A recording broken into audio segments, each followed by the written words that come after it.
तर चला मंडळी, तर चला बघूया तर आज काय नवीन बनवलेलं आहे. तर चला तुम्हाला मी सांगते की आज काय बनवलेलं आहे. तर आज मी मस्तपैकी कढी बनवलेली आहे.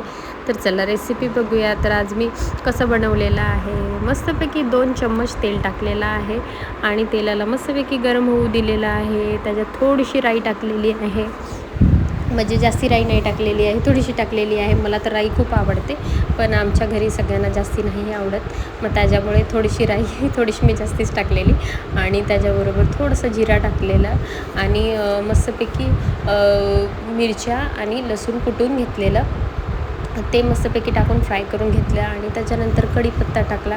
तर आमच्या इथे छोटंसं झाड आहे कढीपत्त्याचं, तर तिथंच मी तोडून आणलेले. तर खूप छान कढीपत्ते तिथे लागतात आणि त्याच्याबरोबर थोडंसं हिंग टाकलेलं. तर हिंग आम्ही सगळ्याच भाजीत टाकतो थोडं थोडं, म्हणजे जास्ती नाही टाकत, थोडंसं टाकतो आणि खूप हिंग टाकल्याने खूप छान लागते कढी. मग त्याच्यामुळे मी टाकलेलं आणि म्हणजे भाऊनी 2 लिटर दूध आणलेलं. मग त्याच्यामुळे आई बोलली की आपण त्याची मस्तपैकी दही जमवूया. तर दही जमवलेली, तर दही जमवून अर्धी दही मी संपवली, कारण की मी आल्याच्यानंतर 1 वाटीत दही घ्यायची आणि त्याच्यात थोडीशी साखर टाकून फ्रीजमध्ये ठेवायचे आणि खात बसायचे. मग त्याच्यामुळे मला खूप सर्दी आणि खोकला झालेला.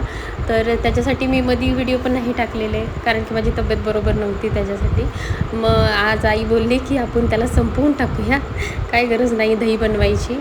आणि बनवली. मग नंतर आई बोलली की चला आज कढी बनवूया. तर मस्तपैकी आज कढी बनवलेली आणि थोडंसं दही फेटल्याच्यानंतर थोडीशी मी त्याच्यात बेसन पण टाकलेलं 2 चम्मच, कारण की थोडंसं बेसन टाकल्याने ना दही कढी म्हणजे एकदम थिक होते आणि छान पण लागते.